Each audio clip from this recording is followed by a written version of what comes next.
Cockroach जनता party का कोई असर नहीं है, पहली बात।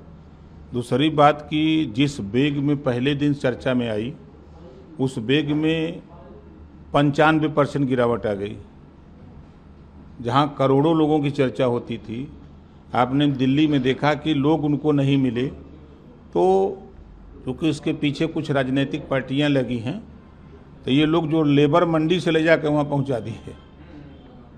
जब उनसे पूछा जा रहा कि आप यहाँ क्यों आए हैं, तो कहा भैया हमको कोई पता ही नहीं है, हम यहाँ क्यों आए हैं हमको जानकारी नहीं कि यहाँ क्या हो रहा है।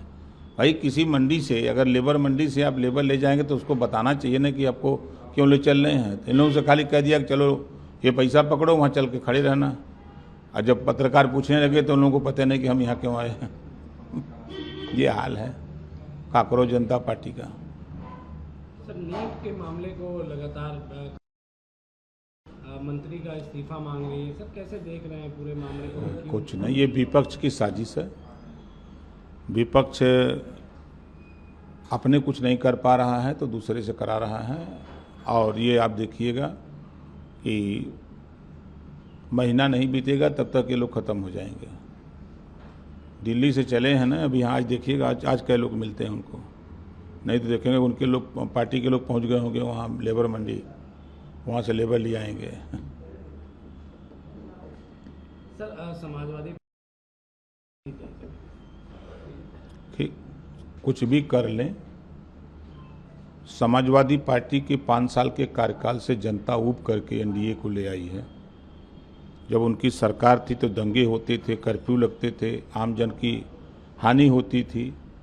मुजफ्फरनगर दंगे में जल रहा था और ये सैफई में बैठ के नाच देख रहे थे।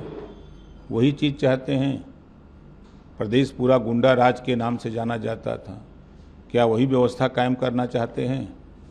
अतिपिछड़ों का हक लूटने के लिए 5 साल अतिपिछड़ों का हक लूटे, दलितों का हक लूटे, वही पिछड़े और दलित का हक लूटने के लिए सरकार बनाना चाहते हैं। सर, 12 साल पूरे होने हुई और आगे की क्या कुछ रणनीति बनाई? देखिए, जो विजन है 2047 आत्मनिर्भर भारत और विकसित भारत, और 12 साल आज़ादी के बाद पहली बार देश के प्रधानमंत्री माननीय नरेंद्र मोदी जी ने सबसे ज़्यादा कार्यकाल के प्रधानमंत्री बने।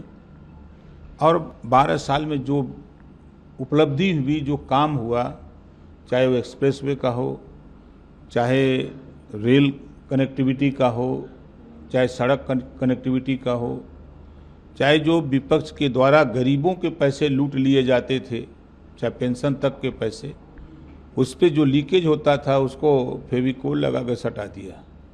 अब सीधे लाभार्थी के खाते से, कांग्रेस सरकार के खाते से जा रहा खाते में। कांग्रेस के ज़माने में लुटाई, सपा के ज़माने में लुटाई, उसको बंद कर दिया। लाभार्थी भी खुश है। किसान सम्मान निधि सीधे खाते में, किसान के खाते में जा रहा है। तो बीच के बिचौलिए ख़त्म कर दिया। हर क्षेत्र में विकास हो रहा है। चाहे ग्रामीण इलाके में जाइए, जो गरीब खुले में शौच करता था, आज 90% से ज़्यादा लोगों के घरों में शौचालय बन गए। तो ये प्रधानमंत्री जी के विजन का फल है।